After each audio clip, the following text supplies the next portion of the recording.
ನಾವೆಲ್ಲರೂ ರಕ್ಷಣೆಯಲ್ಲಿ ಬಂದು ಕ್ರಿಸ್ತ ರಕ್ತದಿಂದ ನಾವು ತೊಳೆಯಲ್ಪಟ್ಟು ತನ್ನ ಮಕ್ಕಳಾಗಿ ನಾವಿಲ್ಲಿ ಬಂದು ಆರಾಧಿಸ್ತೀವಿ. ಹೌದಾ? ಯಾರು ಯೇಸು ಸ್ವಾಮಿನೇ ನಿಜವಾದ ದೇವರಂತೇಳಿ ಅಂಗೀಕರಿಸಿ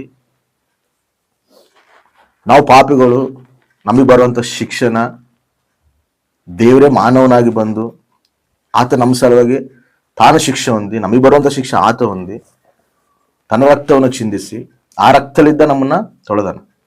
ಆಮೇಲೆ ಯಾರು ಆತನ ವಿಶ್ವಾಸದಲ್ಲಿ ನನ್ನ ಸಲುವಾಗಿ ದೇವ್ರು ಬಂದನ, ನನಗೆ ಬರುವಂತ ಶಿಕ್ಷಣ ಆತ ಓರಣ ಅಂತೇಳಿ ಯಾರು ವಿಶ್ವಸಿಸ್ತಾರೋ ಅವರೆಲ್ಲರಿಗೆ ರಕ್ಷಣೆ ದೇವ್ರು ಕೊಡ್ತಾರೆ. ಹೆಂಗ ಮತ್ತೆ ಸತ್ತು ಪುನರುತ್ಥಾನ ಗೆದ್ದನು ಹಂಗ ನಾವು ನೂತನ ಸೃಷ್ಟಿಯಾಗಿ ದೇವ್ರು ನಮ್ಮನ್ನ ಮಾಡೋಣ, ನಿತ್ಯ ಜೀವಕ್ಕೆ ನಮ್ಮನ್ನ ಬಾಧ್ಯರಾಗಿ ಮಾಡೋಣ. ಇವಾಗ ದೇವರು ನಾವು ಈ ಸನ್ನಿಧಿಗೆ ಬಂದಿವಿ, ಈ ಸನ್ನಿಧಿಯಲ್ಲಿ ನಾವು ಕುತ್ಕೊಂಡಿವಿ, ದೇವ್ರನ್ನ ಆರಾಧಿಸ್ತಿದೀವಿ ಅಂದ್ರೂ ಕೂಡ ಇದು ಸುಮ್ಮನೆ ಬರುವಂಥದ್ದಲ್ಲ. ಇದು ದೇವ್ರು ಏನಂತ ಹೇಳ್ತಾನಂದ್ರೆ, ನಾನು ಆಕರ್ಷಿಸಿಲ್ಲ ಅಂದ್ರೆ ನೀವು ಯಾರು ನನ್ನ ಸನ್ನಿಧಿಗೆ ಬರೋದಿಲ್ಲ ಅಂತೇಳಿ ವಾಕ್ಯ. ಆಮೇಲೆ ನಾವೇನೋ ಸುಮ್ಮನೆ ಬಂದಿರೋದಿಲ್ಲ. ಇಲ್ಲಿ ನಾವಿಲ್ಲಿ ಕುಂತು ತನ್ನ ಸನ್ನಿಧಿನಲ್ಲಿ ನಾವು ದೇವ್ರನ್ನ ಆರಾಧಿಸ್ತಿದೀವಿ, ದೇವ್ರ ಮಾತುಗಳು ನಾವು ಕೇಳ್ತಿದೀವಿ ಅಂದ್ರೆ ಇದು ದೇವ್ರು ನಮ್ಮನ್ನು ಆಕರ್ಷಿಸಿಲ್ಲ ಅಂದ್ರೆ ಯಾರು ನನ್ನ ಬಳಿಗೆ ಬರೋದಿಲ್ಲ ಅಂತ ಹೇಳೋಣ. ಇವಾಗ ನಾವು ದೇವ್ರು ಆಕರ್ಷಿಸಕ್ಕೆ ನಾವು ಬಂದೀವಿ, ಸರಿ, ನಾವು ಇಲ್ಲಿ ಎದೀವಿ, ದೇವ್ರನ್ನ ಆರಾಧಿಸ್ತಿದೀವಿ, ಒಳ್ಳೇದೇ. ಆದ್ರೆ ದೇವ್ರ ಉದ್ದೇಶ ಏನಪ್ಪಾ ಅಂತ ಹೇಳಿದ್ರೆ, ನಾವೊಬ್ಬರೇ ರಕ್ಷಣೆ ಹೊಂದೋದು, ನಾವೊಬ್ಬರೇ ದೇವ್ರನಲ್ಲಿ ಇರೋದು ಅಂತಲ್ಲ. ದೇವ್ರಿಗೆ ನಮ್ಮ ಕುಟುಂಬ ಎಲ್ಲ ರಕ್ಷಣೆದಲ್ಲಿ ಬರಬೇಕನ್ನೋದು ದೇವ್ರ ಉದ್ದೇಶ. ಆಮೇನ್. ಅರ್ಥ ಆಯ್ತಾ? ನಾವು ಕುಟುಂಬವೆಲ್ಲ ರಕ್ಷಣೆದಲ್ಲಿ ಬರಬೇಕು, ಒಬ್ಬರೇ ರಕ್ಷಣೆದಲ್ಲಿ ಬರೋದಲ್ಲ. ದೇವ್ರ ಉದ್ದೇಶ ಏನೈತೆ ಅಂದ್ರೆ ಕುಟುಂಬ ಎಲ್ಲ ರಕ್ಷಣೆಯಲ್ಲಿ ಬರ್ಬೇಕನ್ನೋದೇ ಉದ್ದೇಶ. ಒಂದಿನ ಯೇಸು ಸ್ವಾಮಿ ಒಂದು ಪ್ರಾಂತದಲ್ಲಿ ಸ್ವಾರ್ಥ ಹೇಳ್ಕೊಂತ ಹೋಗ್ತಿರುವಾಗ ವ್ಯಕ್ತಿ, ಜಕ್ಕಯ್ಯನ ವ್ಯಕ್ತಿ ಗಿಡದ ಮೇಲಕ್ಕಿ ಯೇಸು ಸ್ವಾಮಿ ಕಾಣ್ತಿಲ್ಲ ಅಂತೇಳಿ ಗಿಡದ ಮೇಲಕ್ಕಿ ಕುತ್ಕೊಂಡು ನೋಡ್ತಿರ್ತಾನ. ಯೇಸು ಸ್ವಾಮಿನ ನೋಡ್ಬೇಕು, ಯೇಸು ಸ್ವಾಮಿನ ನೋಡ್ಬೇಕು ಅಂತೇಳಿ ಆಸೆ ಪಡ್ತಿರ್ತಾನ. ಆದ್ರೆ ಜನಗಳು, ಭಯಂಕರವಾಗಿ ಜನಗಳು ಇದ್ದಾಗ ನನ್ ಕಾಣೋದಿಲ್ಲ ಅಂತೇಳಿ ಗಿಡದ ಮೇಲಕ್ಕಿ ಕುಂತು ನೋಡ್ತಿರ್ತಾನೆ. ಯೇಸು ಸ್ವಾಮಿ ಸೀದಾ ಜಕ್ಕಯ್ಯ ಹತ್ರನೇ ಬರ್ತಾನೆ. ಬಂದು ಏನ್ ಮಾಡ್ತಾನೆ ಗೊತ್ತಾ? ಜಕ್ಕಯ್ಯ, ನೀನ್ ಹೇಳಿದು ಬಾ ಅಂತೇಳಿ ಕರೆದು ಜಕ್ಕಯ್ಯಗೆ ಏನ್ ಹೇಳ್ಬೇಕು, ಜಕ್ಕಯ್ಯಗೆ ಅಲ್ಲೇ ಸ್ವಾರ್ಥ ಹೇಳಿ ಸರಿ ಬಿಡು ನೀನ್ ರಕ್ಷಣೆ ಹೊಂದಿ ಅಂತೇಳಿ ಅಲ್ಲೇ ಕಳಿಸ್ಬೋದಾಗಿತ್ತು. ಆದ್ರೆ ಯೇಸು ಸ್ವಾಮಿ ಏನ್ ಮಾಡೋದು ಗೊತ್ತಾ? ನಾನು ನಿನ್ನ ಮನೆಗೆ ಬರ್ತೀನಿ. ಆಮೇನ್, ಹಲ್ಲೆಲೂಯಾ. ಜಕ್ಕಯ್ಯ ಒಂದೇ ರಕ್ಷಣೆ ಒಂದು ದೇವ್ರ ಇಷ್ಟ ಇಲ್ಲ.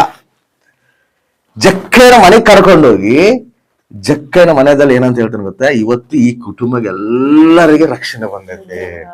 ಆಮೇನ್. ದೇವರ ಆಸೆ ಅದು. ನಾವೊಬ್ಬರೇ ರಕ್ಷಣೆದಲ್ಲಿ ಇರಬೇಕು, ನಾವೊಬ್ಬರೇ ರಕ್ಷಣೆದಲ್ಲಿ ಬರ್ಬೇಕನ್ನೋ ದೇವ್ರ ಆಸೆ ಅಲ್ಲ. ನಮ್ಮ ಕುಟುಂಬವೆಲ್ಲ ರಕ್ಷಣೆದಲ್ಲಿ ಇರ್ಬೇಕು ಅನ್ನೋದೇ ದೇವ್ರ ಆಸೆ. ಅದೇ ದೇವ್ರ ಆಸೆ ಪಡೋದು. ಅದಕ್ಕೆ ಒಂದ್ಸರಿ ಸಮರ್ಯ ಸ್ತ್ರೀ ಕೂಡ ಒಂದು ಪ್ರಾಂತದಲ್ಲಿ ಇದ್ದಾಗ ಯೇಸು ಸ್ವಾಮಿ ಆ ಸಮರ್ಯಕ್ಕೆ ಹೋಗ್ತಾನ. ಆ ಒಂದು ಪ್ರಾಂತಕ್ಕೆ ಹೋದಾಗ ಸಮರ್ಯ ಸ್ತ್ರೀ ಮಧ್ಯಾಹ್ನ ಟೈಮಲ್ಲಿ ವ್ಯಭಿಚಾರ ಹಾಕಿ ಮಧ್ಯಾಹ್ನ ಟೈಮಲ್ಲಿ ಯೇಸು ಸ್ವಾಮಿ ಹತ್ರ ಅಲ್ಲಿ ಆ ಒಂದು ಬಾವಿಗೆ ಬರ್ತಾಳ. ಅಲ್ಲಿ ಯೇಸು ಸ್ವಾಮಿ ಕುಂತಿರ್ತಾನೆ. ಅವಾಗ ಏನ್ ಮಾಡ್ತಾನೆ ಗೊತ್ತಾ? ಅಲ್ಲಿ ಕೂಡ ಆಕಿ ಬಂದಾಗ ಆಕಿ ಸ್ವಾರ್ಥದಲ್ಲಿ ಆಕಿನ ಅಲ್ಲೇ ರಕ್ಷಣೆದಲ್ಲಿ ನಡೆಸಿ ಕಳಿಸ್ಬೋದಾಗಿತ್ತು. ಬಟ್ ದೇವ್ರ ಉದ್ದೇಶ ಏನಾಯ್ತು ಗೊತ್ತಾ? ಆಕೆ ಒಬ್ಬಳೇ ಅಲ್ಲ, ಆಕೆ ಏನ್ ಮಾಡ್ತಾಳೆ ಗೊತ್ತಾ? ರಕ್ಷಣೆ ಸ್ವಾರ್ಥನ ಕೇಳಿ ನಿಜವಾದ ರಕ್ಷಕನ ಈತೆ ಅಂತ ಹೇಳಿ ಗ್ರಹಿಸಿ ಸೀದಾ ಊರ್ ಒಳಗೆ ಹೋಗಿ ಊರವ್ರನ್ನ ಎಲ್ಲಾರನ್ನ ಎದ್ದಾಡ್ಸ್ಕೊಂಡ್ ಬರ್ತಾಳ. ಆಮೇನ್. ಊರವ್ರನ್ನೆಲ್ಲ ಎದ್ದಾಡ್ಸ್ಕೊಂಡ್ ಬರ್ತಾಳ. ಎದ್ದಾಡ್ಸ್ಕೊಂಡ್ ಬಂದು ಅವಾಗ ದೇವ್ರ ಸ್ವಾರ್ಥ ಹೇಳ್ತಿದ್ರೆ ಅವ್ರೆಲ್ಲರೂ ಏನಂತಾರೆ ಗೊತ್ತಾ? ನಾವು ಇವಾಗ ನಂಬುತ್ತಿದೀವಿ, ನೀನೇ ರಕ್ಷಕನ ಅಂತೇಳಿ ನಾವು ನಂಬುತ್ತಿದೀವಿ ಅಂತ ಹೇಳಿ ಅವರೆಲ್ಲರೂ ನಂಬುತ್ತಾರೆ. ಅವರೆಲ್ಲ ರಕ್ಷಣೆದಲ್ಲಿ ಬರ್ತಾರೆ. ಯೇಸು ಸ್ವಾಮಿ ಆಗ್ಲಿ ತನ್ನ ಶಿಷ್ಯರಾಗಿರ್ಲಿ ಸ್ವಾರ್ಥ ಸಾರುವ ಸಮಯದಲ್ಲಿ ಅವರೊಬ್ಬರೇ ಅವರೊಬ್ಬರೇ ರಕ್ಷಣೆದಲ್ಲಿ ಬರಬೇಕು, ಒಬ್ಬ ವ್ಯಕ್ತಿ ರಕ್ಷಣೆದಲ್ಲಿ ಬರಬೇಕು ಅನ್ನೋ ಇಂಟೆನ್ಷನ್ ಇದೆ. ಯಾರು ಸ್ವಾರ್ಥ ಸಾರಿಲ್ಲ. ಯೇಸು ಸ್ವಾಮಿ ಆದ್ರೂ ಕೂಡ ನಿನ್ನ ಕುಟುಂಬ ರಕ್ಷಣೆದಲ್ಲಿ ಬರಬೇಕು. ಅದಕ್ಕೆ ಒಂದ್ಸರಿ ಪೌಲ್ ಸೀಲರು ಕೂಡ ಜೈಲಿಗೆ ಹಾಕ್ತಾರ. ಈ ಸ್ವಾರ್ಥ ಸಾರ್ತಿದ್ರೆ ಈ ರೋಮ ಪ್ರಭುತ್ವರು ಬಂದು ಜೈಲಿಗೆ ಹಾಕ್ತಾರ. ಜೈಲಿಗೆ ಹಾಕುವಾಗ ಆ ಜೈಲಿನಲ್ಲಿ ಇದ್ದಾಗ ಪೌಲ್ ಸೀಲರ್ ಏನ್ ಮಾಡ್ತಾರೆ ಸ್ತುತಿಸ್ತಾರ ದೇವ್ರನ್ನ. ಸ್ತುತಿಸ್ತಿರುವಾಗ ಆ ಒಂದು ಜೈಲು ಗೋಡೆಗಳು, ಆಮೇಲೆ ಆ ಕಟ್ಟಿರುವಂತ ಒಂದು ಇವೆಲ್ಲ ಚೈನ್ಸ್ ಅವೆಲ್ಲ ದೇವ್ರು ಅವ್ರಲ್ಲಿದ್ದ ದೂರ ಮಾಡ್ತಾನ, ಎಲ್ಲ ಹೊಡೆದೋಗ್ಬಿಡ್ತಾವ. ಅವಾಗ ಅಲ್ಲಿರೋ ಒಬ್ಬ ವ್ಯಕ್ತಿ ಸೈನಿಕರು ಏನ್ ಮಾಡ್ತಾನಂದ್ರೆ, ಅಯ್ಯೋ ಇವ್ರು ತಪ್ಸ್ಕೊಂಡ್ಬಿಟ್ಟಾರೇನೋ, ಇವ್ರು ರೋಮ ಪ್ರಭುತ್ವಾಗ ಗೊತ್ತಾದ್ರಿಗಿನ ನನ್ನ ಗ್ಯಾರಂಟಿ ಸಾಯಿಸ್ಬಿಡ್ತಾರ, ಇವ್ರು ತಪ್ಸ್ಕೊಂಡ್ ಹೋಗ್ಬಿಟ್ಟಾರಲ್ಲ, ನೀನ್ ಹೆಂಗ ನಿನ್ ಕಾಯಿ ಅಂತೇಳಿ ನಿನ್ನ ಬಿಟ್ಟಿವಲ್ಲ, ನೀನ್ ಹೆಂಗ ಅವ್ರನ್ನ ಬಿಟ್ಟಿ ಅಂತೇಳಿ ನನ್ನ ಗ್ಯಾರಂಟಿ ಸಾಯಿಸ್ತಾರ ಅಂತೇಳಿ ಅದೇನ್ ಮಾಡ್ತಾನೆ ಗೊತ್ತಾ, ಅವ್ರ ಕೈಯಲ್ಲಿ ನಾನು ಅದಕ್ಕೆ ಸಾಯ್ಬೇಕು, ನಾನೇ ಸತ್ತೋಗ್ಬಿಟ್ರೆ ಆಯ್ತು ಅಂತೇಳಿ ಚಾಕು ತಗೊಂಡು ಚುಚ್ಕೊಂಡೋಗಿ ಓದ್ತಿರ್ತಾನ. ಅವಾಗ ಪೌಲ್ ಕೆಟ್ಟಾಗ ಅರಸ್ತಾನ, ನಾವ್ ಇಲ್ಲೇ ಇದೀವಿ, ನೀನ್ ಆ ಕೆಲಸ ಮಾಡಬೇಡ ಅಂತ. ಅವಾಗ ಹೇಳ್ತಾರ, ಇದೆಲ್ಲ ಹೆಂಗಾಗತ್ತಪ್ಪ, ಇಷ್ಟೆಲ್ಲ ಅದ್ಭುತ, ನೀವು ಯಾರು ಅಂತ ಕೇಳ್ತಾರ. ನಾವು ದೇವರ ಸೇವಕರು, ಮತ್ತೆ ನಾವು ರಕ್ಷಣೆ ಹೊಂದಬೇಕಂದ್ರೆ ಏನ್ ಮಾಡ್ಬೇಕಂತ ಹೇಳಿ ಕೇಳಿದಾಗ ಅವ್ ಪೌಲ್ ಏನ್ ಮಾಡ್ತಾನೆ ಗೊತ್ತಾ, ನೀನೊಬ್ಬನೇ ಇಲ್ಲ, ಬಾ ನಿಮ್ ಮನೆಗೆ ಹೋಗೋಣ ಅಂತ. Amen, hallelujah. ಅರ್ಧ ರಾತ್ರಿನಲ್ಲಿ ಆ ವ್ಯಕ್ತಿನ ಕರ್ಕೊಂಡು ಹೋಗೋ ಅವ್ರ ಮನೆಗೆ ಹೋಗಿ ಅವ್ರ ಮನೆಗೆಲ್ಲರೂ ಕುಂದಿರಿಸಿ ಅವ್ರಿಗೆ ಸ್ವಾರ್ಥ ಹೇಳಿ ಆ ಸಮಯದಲ್ಲಿ ಅವರು ಬಾಪ್ಸ್ ಅಂತ ರಕ್ಷಣೆ ಹೊಂದುತ್ತಾರೆ. Amen, hallelujah. ನೋಡ್ರಿ, ನೀವು ಬೈಬಲ್ ನಲ್ಲಿ ಎಲ್ಲಾದ್ರೂ ಕೂಡ ದೇವರ ಒಂದು ಸಂಕಲ್ಪ, ದೇವರ ಒಂದು ಉದ್ದೇಶ ಏನಪ್ಪಾ ಅಂತ ಹೇಳಿದ್ರೆ, ಒಬ್ಬ ವ್ಯಕ್ತಿ ರಕ್ಷಣೆದಲ್ಲಿ ಹೊಂದಬೇಕನ್ನೋದಲ್ಲ, ತನ್ನ ಕುಟುಂಬ ರಕ್ಷಣೆದಲ್ಲಿ ಬರಬೇಕು, ಕುಟುಂಬದಲ್ಲಿರೋ ಪ್ರತಿಯೊಬ್ಬರ ರಕ್ಷಣೆದಲ್ಲಿ ಬರಬೇಕು, ಕುಟುಂಬದಲ್ಲಿರೋ ಪ್ರತಿಯೊಬ್ಬರ ಸತ್ಯನ ತಿಳ್ಕೋಬೇಕು. ಅದು ದೇವರ ಆಸೆ, ಅದು ದೇವರ ಒಂಥರ ಆ ಉದ್ದೇಶ. ಅದು ಒಂದ್ ಸಮಯದಲ್ಲಿ ಕೊರ್ನೇಲಿ ಅನ್ನೋ ಒಬ್ಬ ವ್ಯಕ್ತಿ ಕೂಡ ರೋಮ ಪ್ರಭುತ್ವ ಶತಾಧಿಪತಿ ಆಗಿರ್ತಾನಂತ. ಕೊರ್ನೇಲಿ ಅನ್ನೋ ವ್ಯಕ್ತಿ ಕೂಡ ದೇವರು ದರ್ಶಿಸಿದಾಗ ಆ ಸಮಯದಲ್ಲಿ ಕೊರ್ನೇಲಿಗೆ ದೇವರು ಸರಿ ಒಂದು ಪ್ರಾಂತದಲ್ಲಿ ಪೇತ್ರ ಅದನ್ನ, ನೀನ್ ಆ ಪ್ರಾಂತಕ್ಕೆ ಹೋಗಂತ ಹೇಳಿ ಕೊರ್ನೇಲಿ ಹೇಳ್ಬೋದಾಗಿತ್ತು. ಹೇಳಿದ್ರೆ ಕೊರ್ನೇಲಿ ಓದ್ತಿದ್ದ ಹೌದಾ ಇಲ್ಲ? ಪೇತ್ರ ಎಲ್ಲದನ್ನ ಅಲ್ಲಿ ಹುಡ್ಕೊಂಡು ಓದ್ತಿದ್ದ ಕೊರ್ನೇಲಿ. ಆದ್ರೆ ದೇವ್ರ ಏನಂತ ಗೊತ್ತಾ, ಪೇತ್ರನೇ ನಿನ್ನ ಹತ್ರ ಕರೆಸ್ಕ. Amen, hallelujah. ಪೇತ್ರ ನನ್ನ ಹತ್ರ ಕರೆಸ್ಕ. ಅವಾಗ ಹೋಗಿ ಇವರು ಸೇವಕರನ್ನ ಕಳಿಸ್ತಾನ, ಹೋಗಿ ಪೇತ್ರನ ಕರ್ಕೊಂಡ್ಬರೋರು ಅಂತ ಹೇಳಿ. ಪೇತ್ರ ಬರ್ತಾನ, ದೇವ್ರ ಮಾತು ವಿಧೇಯನಾಗಿ ಬರ್ತಾನ. ಬಂದಾಗ ಈ ಕೊರ್ನೇಲಿ ಏನ್ ಮಾಡ್ತಾನ ಗೊತ್ತಾ, ಅವ್ರ ಕುಟುಂಬವನ್ನೆಲ್ಲರನ್ನು ಕುಂದಿರ್ಸ್ಕೊಂಡು, ಅವ್ರ ಬಂಧುಗಳನ್ನೆಲ್ಲರೂ ಕುಂದಿರ್ಸ್ಕೊಂಡು ರೆಡಿ ಇರ್ತಾನ. ಅವಾಗ ಬಂದು ಪೇತರು ಬಂದು ಅಲ್ಲಿ ಸ್ವಾರ್ಥ ಹೇಳಿದಾಗ ಕೊರ್ನೇಲಿ ಕುಟುಂಬ, ಅವ್ರ ಫ್ಯಾಮಿಲಿ ಎಲ್ಲ ರಕ್ಷಣೆದಲ್ಲಿ ಬರ್ತಾರೆ. Amen, hallelujah. ದೇವ್ರ ಉದ್ದೇಶ ಅದು, ದೇವ್ರ ಸಂಕಲ್ಪ ಅದು. ನಾವೊಬ್ಬರೇ ರಕ್ಷಣೆಯಲ್ಲಿ ಇರಬೇಕು ಅನ್ನೋದಲ್ಲ, ಕುಟುಂಬ ಎಲ್ಲ ರಕ್ಷಣೆದಲ್ಲಿ ಬರಬೇಕು, ಕುಟುಂಬ ಎಲ್ಲ ಪರಲೋಕದಲ್ಲಿ ಇರಬೇಕು, ತನ್ನ ರಾಜ್ಯಕ್ಕೆ ಬಾಧ್ಯರಾಗಿ ಕುಟುಂಬ ಎಲ್ಲ ಇರಬೇಕನ್ನೋದೇ ದೇವ್ರ ಉದ್ದೇಶ. ಮತ್ತೆ ಕುಟುಂಬ ಎಲ್ಲ ರಕ್ಷಣೆಯಲ್ಲಿ ಬರಬೇಕಂದ್ರೆ ಹೆಂಗ? ಕುಟುಂಬದಲ್ಲಿ ರಕ್ಷಣೆದಲ್ಲಿ ಬರೆದಿಲ್ದವ್ರು ಕೂಡ ಎದಾರಲ್ಲ, ಇನ್ನ ರಕ್ಷಣೆದಲ್ಲಿ ಬರೆದಿಲ್ದವ್ರು ಕೂಡ ಎದಾರಲ್ಲ. ಮತ್ತೆ ಅವ್ರ ಹೆಂಗ ರಕ್ಷಣೆದಲ್ಲಿ ಬರ್ತಾರ? ಅವ್ರಂಗ ದೇವ್ರ ಸನ್ನಿಧಿಗೆ ಬರ್ತಾರ? ಅವ್ರಂಗ ಸತ್ಯನ ಗ್ರಹಿಸ್ತಾರ? ಕುಟುಂಬದಲ್ಲಿ 3 ರಕ ಇರ್ತಾವ, 3 ರಕ ಕುಟುಂಬಗಳು. ಒಂದು ಕುಟುಂಬ ಹೆಂಗಂದ್ರೆ ಫಲ ಇಲ್ಲದ ಕುಟುಂಬ. ಏನು ಫಲ ಇಲ್ಲದ ಕುಟುಂಬ? ಈ ಫಲ ಇಲ್ಲದ ಕುಟುಂಬ ಏನಪ್ಪಾ ಅಂತ ಹೇಳಿದ್ರೆ, ತಂದೆ ತಾಯಿಗಳು ರಕ್ಷಣೆ ಹೊಂದಿರ್ತಾರ, ತಂದೆ ತಾಯಿಗಳು ಸತ್ಯನ ಗ್ರಹಿಸಿರ್ತಾರ, ಎಷ್ಟು ಸಮಯ ನಿಜವಾದವರು ಅಂತೇಳಿ ಅರ್ಥ ಮಾಡಿಕೊಂಡು ಸತ್ಯನ ಗ್ರಹಿಸಿ ಅವ್ರ ರಕ್ಷಣೆದಲ್ಲಿ ಬಂದಿರ್ತಾರ. ಆದ್ರೆ ಮಕ್ಕಳು ರಕ್ಷಣೆದಲ್ಲಿ ಬಂದಿರೋದಿಲ್ಲ, ಅವ್ರಿಗೆ ಸತ್ಯನ ಗ್ರಹಿಸುವಂತ ಆ ಅವಗಾನ ಇರೋದಿಲ್ಲ. ತಂದೆ ತಾಯಿಗಳು ಎಷ್ಟು ಹೇಳ್ತಾರ, ಅಪ್ಪ ನೀನ್ ಚರ್ಚಿಗೆ ಬಾ, ಸತ್ಯನ ಗ್ರಹಿಸು, ನೀನು ಕೂಡ ರಕ್ಷಣೆದಲ್ಲಿ ಬರಬೇಕಲ್ಲ ಹೇಳ್ತಿರುವಾಗ ಮಕ್ಕಳು ಏನ್ ಮಾಡ್ತಿರ್ತಾರೆ ಅಂದ್ರೆ, ಆ ಸತ್ಯ ಕಡೆ ನಡೆದಿಲ್ಲ, ಆ ಸತ್ಯನ ಗ್ರಹಿಸಿ ಜೀವಿಸುವಂತ ಅನುಭವ, ಆ ಮನಸ್ಥಿತಿ ಅವ್ರಿಗೆ ಇರೋದಿಲ್ಲ. ಈ ಕುಟುಂಬಗಳು ಹೆಂಗಂದ್ರೆ ಫಲ ಇಲ್ಲದ ಕುಟುಂಬಗಳು. ಎಷ್ಟು ಆಸೆ ಪಡ್ತಿರ್ತಾರ, ನಮ್ಮ ಮಕ್ಕಳು ರಕ್ಷಣೆದಲ್ಲಿ ಬರಬೇಕು, ನಮ್ಮ ಮಕ್ಕಳು ರಕ್ಷಣೆದಲ್ಲಿ ಇರಬೇಕು. ಒಬ್ರು ತಾಯಂದಿರು ಬಾಧೆ ಉಳಿದಿರ್ತಾರ, ಅರೇ ನನ್ನ ಮಗ ರಕ್ಷಣೆ ಹೊಂದವಲ್ಲ, ಅರೇ ನನ್ನ ಮಗ ಕುಡಿದು ಪಾನಿಸನಾಗಿ ಭಯಂಕರವಾಗಿ ದೇವ್ರ ವಿರುದ್ಧವಾಗಿ ತಿರುಗ್ತಾನ.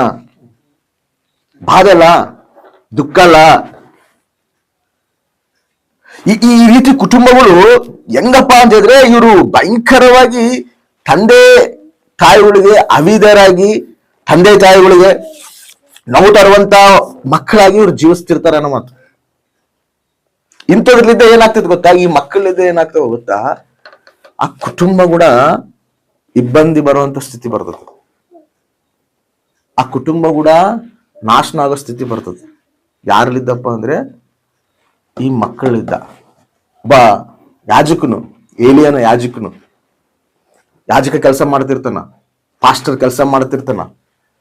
ಯಾಜಕನಾಗಿದ್ದು ಸೇವೆ ಮಾಡ್ತಿದ್ರೆ ತನ್ನ ಮಕ್ಕಳು ಕೂಡ ಯಾಜಕ ಕೆಲಸ ದೇವರು ಕೊಟ್ಟಿರ್ತಾನೆ. ಯಾಕಂದ್ರೆ ದೇವರು ಅವಾಗ ಧರ್ಮಶಾಸ್ತ್ರ ಪ್ರಕಾರ ಏನಾಯ್ತಂದ್ರೆ, ಒಬ್ರು ಯಾಜಕರಾಗಂದ್ರೆ ಅವರು ಬರೋರು ಕೂಡ ಯಾಜಕರಾಗಿರ್ತಾರ ಅನ್ನೋ ಮಾತು. ಇವಾಗ ರಾಜರಾದ್ಮೇಲೆ ಅವ್ರ ಮಕ್ಕಳು ರಾಜರು ಇರ್ತಾರ. ಹಿಂಗ ಏಳಿ ಅನ್ನೋ ಒಂದು ಯಾಜಕನಿದ್ದಾಗ ಅವ್ರ ಮಕ್ಕಳು ಕೂಡ ಯಾಜಕ ಸೇವೆ ಮಾಡ್ತಿರ್ತಾರ. ಅಂದ್ರೆ ಏಳಿ ಅನ್ನೋ ವ್ಯಕ್ತಿ ದೇವರಿಗೆ ನಂಬಿಗಸ್ತನಾಗಿ ಜೀವಿಸ್ತಿರ್ತಾನೆ. ಆದ್ರೆ ಅವ್ರ ಮಕ್ಕಳು ಸೇವಕರಲ್ಲ, ಅವ್ರ ಮಕ್ಕಳು ಸೇವಕರಲ್ಲ, ಸೇವಕರು ಕೆಲಸ ಮಾಡ್ತಿರ್ತಾರಲ್ಲ, ಆದ್ರೂ ಕೂಡ ಅವ್ರ ಮಕ್ಕಳು ಆ ಸೇವೆಯಲ್ಲಿ ದುರ್ಮಾರ್ಗ ಕೆಲಸ ಮಾಡ್ತಿರ್ತಾರೆ, ದೇವರಿಗೆ ವಿರುದ್ಧವಾಗಿ ಕೆಲಸ ಮಾಡ್ತಿರ್ತಾರ. ದೇವ್ರು ಹೆಂಗ ಕಾಣಿಕೆ ಅರ್ಪಿಸು ಅಂತ ಹೇಳಿರ್ತಾನೋ ಅದಕ್ಕೆ ವಿರುದ್ಧವಾಗಿ ನಡೀತಿರ್ತಾರ. ಬಂದಿರೋರ ಹತ್ರ ವ್ಯಭಿಚಾರ ಮಾಡ್ತಿರ್ತಾರ. ಅರೇ ಸೇವಕನ ಮಕ್ಕಳೇ, ಯಥಾರ್ಥವಾಗಿ ಜೀವಿಸ್ಬೇಕಂತ ಹೇಳಿ ಸೇವೆ ಮಾಡ್ತಿರೋಂತ ಸೇವಕರ ಮಕ್ಕಳೇ ಏನ್ ಮಾಡ್ತಾರ, ದೇವರಿಗೆ ವಿರುದ್ಧವಾಗಿ ಜೀವಿಸ್ತದಾರ. ಅದಕ್ಕೆ ದೇವ್ರು ಏನ್ ಮಾಡ್ತಾನೆ ಗೊತ್ತಾ, ಆ ವ್ಯಕ್ತಿಗೆ ಮಕ್ಕಳು ಮಾಡ್ರಲ್ಲ, ಮಕ್ಕಳಿಗೆ ಶಿಕ್ಷೆ ಬರ್ಬೇಕಲ್ಲ. ಮಕ್ಕಳಿಗೆ ಶಿಕ್ಷೆ ಬರೋದಿಲ್ಲ, ಮಕ್ಕಳಿಗೆ ಅವ್ರ ತಂದೆಗಳು ಶಿಕ್ಷೆ ಬರ್ತದೆ. ಎದಕ್ಕೆ ಶಿಕ್ಷೆ ಬರ್ತದೆ ಅಂದ್ರೆ, ಮಕ್ಕಳಿಗೆ ಆ ದಾರಿ ತಪ್ಪುತ್ತಿರುವಾಗ, ಆ ಮಕ್ಕಳು ಆ ದಾರಿ ತಪ್ಪಿ ಓದ್ತಿರುವಾಗ ಈ ಏಲಿ ಅನ್ನೋ ವ್ಯಕ್ತಿ ಅವ್ರನ್ನ ಸರಿದಿದ್ದದಿಲ್ಲ, ಖಂಡಿಸೋದಿಲ್ಲ, ಗಾರಾಭವಾಗಿ ಬೆಳೆಸೋಣ, ಪ್ರೀತಿಯಾಗಿ ಬೆಳೆಸೋಣ. ಆ ಪ್ರೀತಿ ಏನಾಗತ್ತೆ, ಅದು ವ್ಯತಿರೇಕ ಆಗತ್ತೆ. ಮಕ್ಕಳ ನಾವು ಗದ್ದಿಸಿಲ್ಲ ಅಂದ್ರೆ, ಮಕ್ಕಳ ನಾವು ಸರಿಪಡಿಸಿಲ್ಲ ಅಂದ್ರೆ ಅದೇ ಒಂದಿನ ನಮಗೆ ಉರುಳಾತತೆ. ಮಕ್ಕಳ ಗದ್ದಿಸ್ಬೇಕು ನಾವು, ಮಕ್ಕಳ ಸರಿಪಡಿಸ್ಬೇಕು ನಾವು. ದೇವ್ರ ವಿಷಯದಲ್ಲಿ ನಾವು ಕಟ್ನಿಟ್ಟಾಗಿರ್ಬೇಕು, ಪ್ರಾರ್ಥನಾ ವಿಷಯದಲ್ಲಿ ನಾವು ಕಟ್ನಿಟ್ಟಾಗಿರ್ಬೇಕು. ಇಲ್ಲ ಅಂದ್ರೆ ಆ ಮಕ್ಕಳೇ ಒಂದಿನ ಏನಾಗ್ತಾರಂದ್ರೆ ಪೇರೆಂಟ್ಸ್ಗೆ ಅದು ನೋಡ್ರಿ ಓದಿಸ್ತೀನಿ ನಾನು. ಆ ಏಳೆಯ ಜೀವಿತ ಏನಾಗ್ತದೆ ನೋಡ್ರಿ. 1ನೇ ಸಾಮುವೇಲ ಪತ್ರಿಕೆ 3:13 ಓದ್ರಿ. ತನ್ನ ಮಕ್ಕಳು ದೇವ ದೂಷಕರೆಂದು ಅವನಿಗೆ ತಿಳಿದು ಬಂದರು, ಅವನು ಅವರನ್ನು ಗದರಿಸಲಿಲ್ಲ. ಏನ್ ಮಾಡಿಲ್ಲ ಅಂತ? ಗದರಿಸಿಲ್ಲ.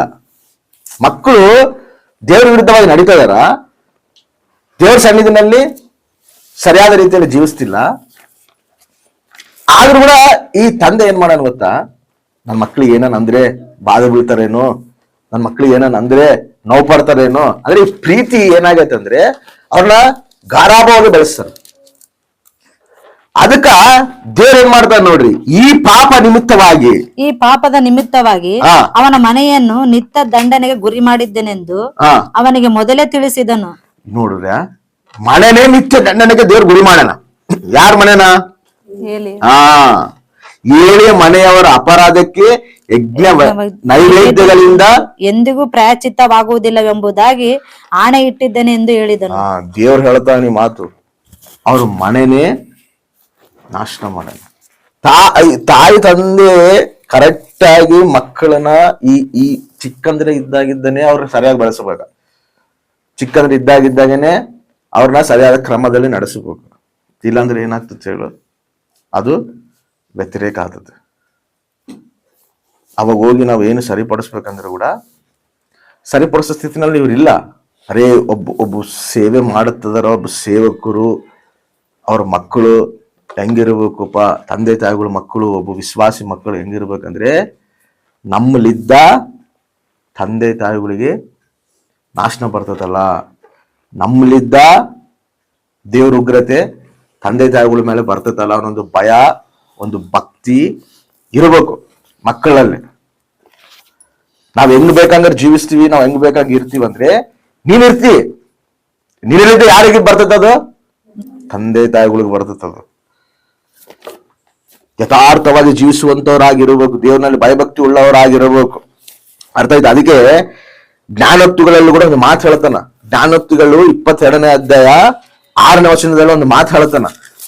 ನೋಡ್ರಿ ಏನಂತ ಹೇಳ್ತಾನ. ಏನ್ ಮಾಡ್ಬೇಕಂತ? ನಡೆಯಬೇಕಾದ ಮಾರ್ಗಕ್ಕೆ ತಕ್ಕಂತೆ ಹುಡುಗನನ್ನು ಶಿಕ್ಷಿಸು. ಸಣ್ಣವರಿದ್ದಾಗಿದ್ದಾನೆ ಮಕ್ಕಳನ್ನ ಶಿಕ್ಷಿಸಬೇಕು, ಮಕ್ಕಳನ್ನ ಸರಿಯಾದ ಕ್ರಮದಲ್ಲಿ ನಡೆಸಬೇಕು. ಇಲ್ಲಾಂದ್ರೆ ಅವ್ರು ದೊಡ್ಡರಾದ್ಮೇಲೆ ಏನಾಗ್ತದೆ ಗೊತ್ತಾ, ಅದೇ ಉರುಳಾಗ್ತದೆ. ಸನ್ನಿಧಿಗೆ ನಡೆಸಬೇಕು, ಚರ್ಚಿಗೆ ನಡೆಸಬೇಕು, ಭಯಭಕ್ತಿಗಳಿಗೆ ಜೀವಿಸುವಂತೆ ಮಾಡಬೇಕು. ಪ್ರೀತಿ ನನ್ನ ಮಕ್ಕಳಿಗೆ ಏನೋ ಅಂದ್ರೆ ಬಾಧೆ ಬೀಳ್ತಾರೇನೋ, ನನ್ನ ಮಕ್ಳಿಗೆ ಏನಂದ್ರೆ ನೋವು ಪಡ್ತಾರೇನೋ, ನನ್ನ ಮಕ್ಳಿಗೆ ಏನಂದ್ರೆ ನಮ್ಗೆ ಕೆಟ್ಟದಾಗ ಅನ್ಕಂತಾರೇನೋ ಅಂತೇಳಿ ನಾವು ಅನ್ಕೊಂಡಿವಿ ಅನ್ಕೋ, ಅವ್ರಲ್ಲಿದ್ದಾನೆ ನಮಗೇನಾಗ್ತದದು ಉರುಳಾಗ್ತತೆ. ವಾಕ್ಯ ಸ್ಪಷ್ಟವಾಗಿ ಹೇಳ್ತೈತೆ, ನಡೆಯಬೇಕಾದ ಮಾರ್ಗಕ್ಕೆ ತಕ್ಕಂತ ಅವನನ್ನು ನೀನು ಶಿಕ್ಷಿಸು, ದಂಡಿಸು, ಕ್ರಮಪಡಿಸು ಹೇಳ್ಬೇಕು. ಅವಾಗ ಕಷ್ಟ ಆಗಿರು ಕೂಡ ಅವರಿಗೆ ಒಂದಿನ ನೆನೆಸ್ಕೊಂತಾರ. ಆಮೇನ್. ಹಲ್ಲೆಲೂಯಾ. ಎದಕ್ ನಮ್ಮಮ್ಮ ಹೇಳ್ತಿದ್ಲು, ಎದಕ್ ನಮ್ಮಪ್ಪ ಹೇಳ್ತಿದ್ದ, ಸರಿಯಾದ ಮಾರ್ಗದಲ್ಲಿ ನಾವು ನಡಿಬೇಕಲ್ಲ. ಅದಕ್ಕೆ ಇವಾಗಿರೋ ತಂದೆ ತಾಯಿಗಳು ಎದಕ್ಕೆ ಬಾಧೆ ಬೀಳ್ತಾರೆ ಹೇಳು, ಎದಕ್ಕೆ ಅಷ್ಟು ಕಣ್ಣೀರು ಮಧ್ಯದಲ್ಲಿ ಅವ್ರು ಅಳ್ತಿರ್ತಾರಪ್ಪ ಅಂದ್ರೆ ಮಕ್ಕಳು ಮಾತೆ ಕೇಳೋದಿಲ್ಲ. ಇವಾಗ ಕೇಳ್ತಾರ, ಅಯ್ಯ ಇದು ಕೆಟ್ಟ ಮಾರ್ಗ ಹೋಗ್ಬೇಡ, ಆ ಒಂದು ಪಾಪದಲ್ಲಿ ಹೋಗ್ಬೇಡ, ನೀನು ಆ ಒಂದು ಕೆಟ್ಟ ಅಭ್ಯಾಸದಿಂದ ಹೊರಗ್ ಬಾ, ಈ ಕೆಟ್ಟ ಫ್ರೆಂಡ್ಶಿಪ್ ಹೊರಗ್ ಬಾ, ಈ ಲೋಕ ಬೇಡ ನಮಗೆ, ದೇವ್ರ ಸನ್ನಿಧಿನಲ್ಲಿ ಇರಂತೇಳಿ ಎಷ್ಟು ತಂದೆ ತಾಯಿಗಳು ಬಡ್ಕಂತ ಕೂಡ ಮಕ್ಕಳು ಕೇಳ್ತಾರ. ಕೇಳಂತ ಸ್ಥಿತಿನಲ್ಲಿ ಅದಾರ. ಆ ಮಕ್ಕಳೇ ಏನಾಗ್ಯಾರ, ಉರ್ಲಾಗ್ಯಾರ. ಆ ನಾಶನ ಕುಟುಂಬಕ್ಕೆ ಬರ್ತದೆ. ಭಯಭಕ್ತಿಗಳಿಗೆ ನಾವು ಮಕ್ಕಳನ್ನ ಬೆಳೆಸಬೇಕು. ಅವ್ರನ್ನ ಒಂದು ಸಮಯ ಬಂದಾಗಲೇ ನಾವು ನಡೆಸಬೇಕು. ನಾವು ರಕ್ಷಣೆ ಹೊಂದಿವ ಅಂತ ಹೇಳಿ ನಮ್ಮ ಮಕ್ಕಳ ರಕ್ಷಣೆ ಹೊಂದೋದಿಲ್ಲ. ಅರ್ಥ ಆಯ್ತಾ? ಮನಸ್ಸಿನ ಇಟ್ಟಾರ ಅದನ್ನ.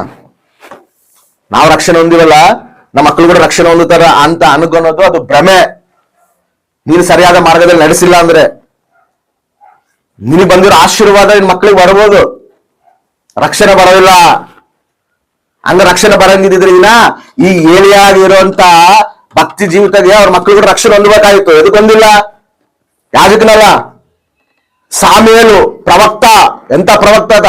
ಇಸ್ರಾಯೇಲ್ ಪ್ರಜೆಗಳಿಗೆ ಪ್ರವಕ್ತ ಆತ. ಆತನ ಮಕ್ಕಳು ಏನಾಗ್ಯಾರ? ನಾಶನ ಆಗ್ಯಾರ. ಮತ್ತೆ ಸಾಮೇಲು ಪ್ರವಕ್ತನ ಮಕ್ಕಳೇ ಮತ್ತೆ ಆತನಿಗೆ ಬರೋ ರಕ್ಷಣೆ ಅವ್ರ ಮಕ್ಕಳೇ ಬರ್ಬೋದಲ್ಲ. ದಾವಿದ ದೇವ್ರ ಹೃದಯಾನುಸಾರನಲ್ಲ. ದಾವಿದ ಮಕ್ಕಳ ಗತಿ ಏನಾಗತ್ತೆ? ದಾವಿದ ಮಕ್ಕಳ ಗತಿ ಏನಾಗತ್ತೆ? ನಮಗ್ ಬರುವಂತ ರಕ್ಷಣೆ ಮಕ್ಕಳಿಗೆ ಬರ್ತೈತೆ ಅನ್ನೋದು ಸುಳ್ಳು. ನಾವು ಕ್ರಮಪಡಿಸಿ ಅವ್ರನ್ನ ಒಂದು ಪದ್ಧತಿನಲ್ಲಿ ನಡೆಸಿ ಮಂದಿರದಲ್ಲಿ ನಾವು ಕುಂದಿರಿಸಿದ್ರೆ ರಕ್ಷಣೆ ಹೊಂದುತ್ತಾರ. ಆಮೇನ್. ಹಲ್ಲೆಲೂಯಾ. ಆ ಬಾಧ್ಯತೆ ನಾವು ತಗೋಬೇಕು. ಇಲ್ಲಾಂದ್ರೆ ಅದು ವೃಕ್ಷ ಬೆಳೆದು ದೊಡ್ಡದಾಗ್ತತೆ. ಅವಾಗ ಅದನ್ನ ನಾವು ಬಗ್ಗಿಸ್ಬೇಕಂದ್ರೆ ಕೂಡ ಅದು ಬಗ್ಗದಿಲ್ಲ. ನಮ್ಮ ಕೈ ದಾಟಿ ಮೀರು ಬಿಡ್ತದ. ಅದು ಮಂದಿರಕ್ಕೆ ಬಂದ್ರು ಕೂಡ ಕೇಳುವಂತ ವಾಕ್ಯನ ಈ ಕಡೆ ಕಿವ ಕೇಳಿ ಈ ಕಡೆ ಕಿವ ಬಿಡುವಂತರಾಗಿರ್ಬಾರ್ದು. ಭಯಭಕ್ತಿಗಳಿಗಿರ್ಬೇಕು. ನಾನು ಹಾಕೋ ಒಂದು ಸ್ಟೆಪ್ಪು, ನಾನು ಹಾಕೋ ಒಂದು ಮಾರ್ಗ, ನಡೆಯುವಂತ ಮಾರ್ಗ ನನ್ನ ತಂದೆ ತಾಯಿಗಳಿಗೆ ಅವಮಾನಕರವಾಗಿರ್ತತೆ, ಸೇವೆಗೆ ಡಿಸ್ಟರ್ಬ್ ಆಗ್ತತೆ ಅನ್ನೋ ಭಯ ಭಕ್ತಿ ನಿಮ್ಮಲ್ಲಿ ಇರಬೇಕು. ನಾನು ಹಾಕೋ ರಾಂಗ್ ಸ್ಟೆಪ್ ಯಾರಿಗ್ ದೆಬ್ಬೆ ತಗೊಳ್ತದೆ? ಸೇವೆಗೆ ದೆಬ್ಬೆ ತಗೊಳ್ತತೆ.